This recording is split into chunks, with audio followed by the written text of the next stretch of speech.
Halo semua, jadi hari ini kita berdua mau ngomongin tentang seputar acara menjelang bulan suci Ramadan atau bulan suci puasa. Nah, dari aku sendiri yang backgroundnya dari orang Sunda, tepatnya di Bogor. Jadi kalau di Sunda itu ada yang namanya cucurak sama pawai obor.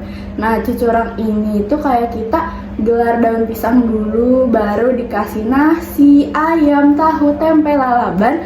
Terus kita semua makanya bareng-bareng di situ. Nah, kalau pawai obor ini sekampung tuh kayak ngelilingin daerah kita sambil bawa obornya. Ada yang kayak cosplay gitu, jadi Pak Ustadz, Kiai, sama yang lainnya semacam itu. Nah, Wanita, Sebelumnya mungkin jelasin dulu ya kalau misalnya background keluarga aku tuh keluarga Jawa dan kita punya suatu kebudayaan namanya nyadran.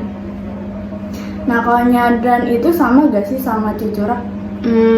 Kalau menurut aku sih beda ya, karena di nyadran itu kita lebih ke kalau setiap makam waktu itu yang ada di dekat rumah aku tuh kita ada semacam bangunannya gitu. Nah di bangunan itu kita ngadain yang namanya nyadran. Di situ kita kayak kumpul, kita udah bawa makanan-makanan gitu, dan seingat aku menunya tuh sama semua gitu, tapi mungkin yang ngebedain adalah beberapa gitu. Nah di situ kita kayak karena itu deket makam, di situ kita kayak ngebersihin makam keluarga kita, kayak ngedoain kayak gitu-gitu, dan diselenggarainnya itu sebelum bulan Ramadan.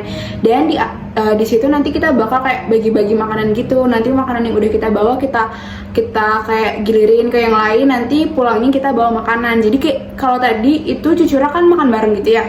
Nah kalau nyadan itu seingat aku kita nggak makan bareng gitu, lebih ke ngedoain bareng-bareng gitu.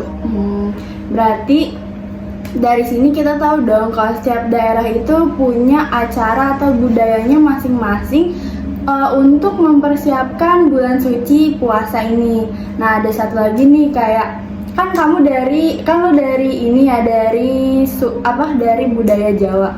Nah, biasanya yang sering gue ketemu orang-orang Jawa tuh kayak ngomongnya medok. Terus kayak temen gue tuh ada yang ngomong kayak, ih orang Jawa ini bisa gak ya kalau ngomongnya tuh diilangin medoknya ini. Terus kayak lu pernah gak sih ngalamin hal itu? Apa tanggapan lu kayak gimana?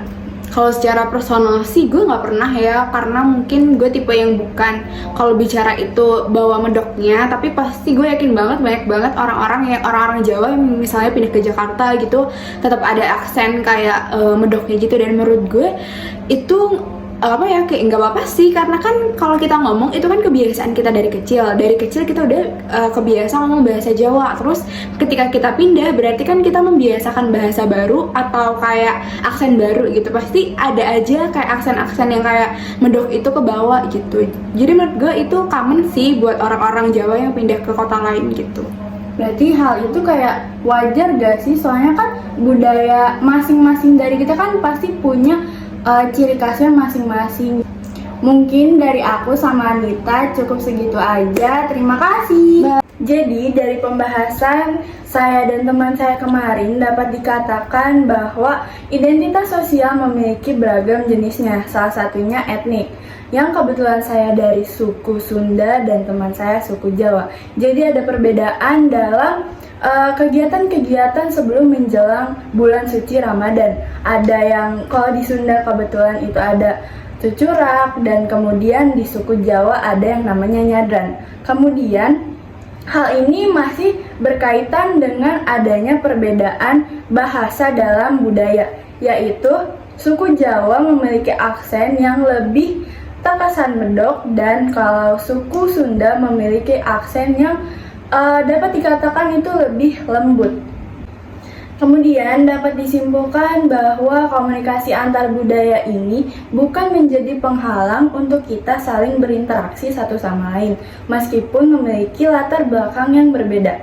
Mungkin segitu saja dari saya, terima kasih.